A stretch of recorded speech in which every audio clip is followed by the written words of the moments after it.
Hey there, today I'll be covering the final song that Nirvana ever recorded at their final studio session that almost didn't happen.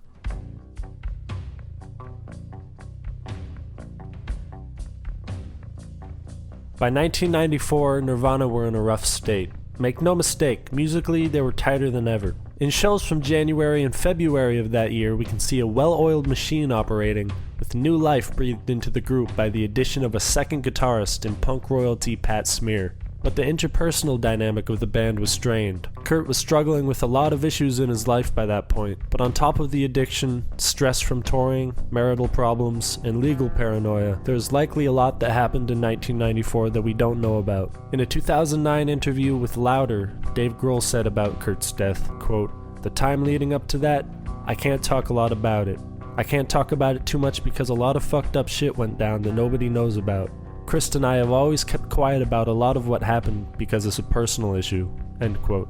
I won't speculate on what may have been going on in Kurt's life leading up to his death, but we do know that his drug use was spiraling, something which Dave has attributed as a reason for the band drifting apart. In January of 1994, in hopes to, quote, do something, the band booked some sessions at Robert Lang's studios in North Seattle.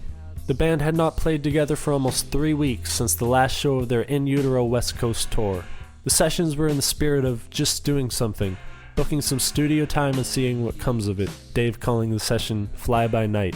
The band arrived on a Friday to set up. According to Robert Lang, owner of the studio, there was some word that hopefully Kurt would show up on Friday, but I don't think they were really stressed about it, and they believed if he wasn't coming Saturday, he'd definitely be there Sunday. This was apparently routine and didn't faze Dave and Krista initially. The two of them recorded a handful of impromptu sketches to make use of the time. The recordings of what the two of them have created have not surfaced, but a track list has, along with descriptions of the tracks such as New Wave Groove, a 7-minute track with a funky sounding bass, an acoustic song by Christ, a short song called Skid Mark where Dave yells Skid Mark a lot, thrash tune, a brief burst of noise, and takes of future Foo Fighters songs, Exhausted, Big Me, and February Stars, as well as the unreleased Butterflies. Kurt finally arrived on Sunday. By that point, Robert Lang believes that Dave and Chris had begun to grow tired and a little annoyed. Upon his arrival, it became clear that Kurt had not brought any equipment with him, not even a guitar. This led to the session, what would end up being their last, almost being called off entirely, before Ernie Bailey, Kurt's guitar tech, realized he had a Univox guitar that he had reworked for Kurt out in his car. He ran to get it and the session continued, Kurt using Robert Lang's Marshall 50-watt amp, which according to Bailey, Kurt hated, as well as Bailey's Boss distortion pedal, which he was a little more partial towards. Seemingly needing to collectively purge something, the band began with a 20-minute jam, including Kurt briefly playing the riff to verse-chorus-verse. Robert Lang says that the band's chemistry was apparent and tangible for this session, despite the growing rift between them. They get to work on a new song. Over the past few months, the band had been working together on a new song that Kurt had written sometime in late 1993, just called Kurt's Tune No. 1. By this session, they had it down. As Dave put it, that day they Nirvana-ized it. They laid down 7 takes of the song, You Know You're Right. It wasn't until over 8 years later, in May of 2002, when snippets of the studio recording would surface online. 4 months later, the song would leak in full, forcing the Nirvana camp to put out the song, which had been tied up in legal issues between Dave Grohl and Courtney Love, as Nirvana's final studio release.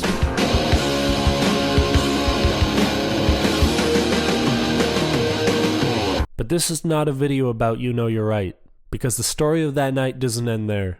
After putting down the tracks for the song, the band took a break from recording to eat some dinner at a local pizza place, Pizza Mia, all 3 in high spirits. Kurt would joke about an encounter with Eddie Van Halen a month prior. Reconnecting through the music, the band had managed to turn the sour atmosphere around by the evening. After dinner, they stopped by a store for some cigarettes, then returned to the studio where they would record one final track, a blistering instrumental featuring Kurt making good use of Ernie Bailey's Boss distortion pedal. This track would be labeled simply Jam After Dinner. By that point, Kurt's back was starting to bother him. He recorded the vocals for You Know You're Right in one take, then left the studio for the last time, signing his name on the door and drawing a cat beside it. Now hang on, you might say. You Know You're Right is a full-on song with lyrics and structure. This is just a throwaway jam they did after a productive session. Well, just like with You Know You're Right, Jam After Dinner was not debuted that day. The band had played it live prior to that session.